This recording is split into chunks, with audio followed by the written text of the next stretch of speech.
اے ایمان والو، دگنا چوگنا سود نہ کھاؤ اور اللہ سے ڈرو تاکہ کامیاب ہو جاؤ،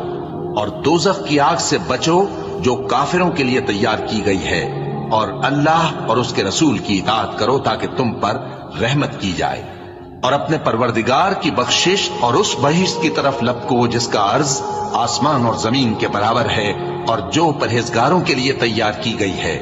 جو آسودگی اور تنگی میں اپنا مال اللہ کی راہ میں خرچ کرتے ہیں اور غصے کو روکتے اور لوگوں کے قصور معاف کرتے ہیں، اور اللہ نیکوکاروں کو دوست رکھتا ہے۔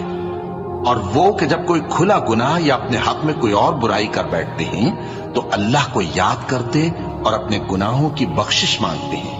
اور اللہ کے سوا گناہ بخش بھی کون سکتا ہے، اور جان بوجھ کر اپنے افعال پر اڑے نہیں رہتے۔ ایسے ہی لوگوں کا صلہ ان کے پروردگار کی طرف سے بخشش اور باغ ہیں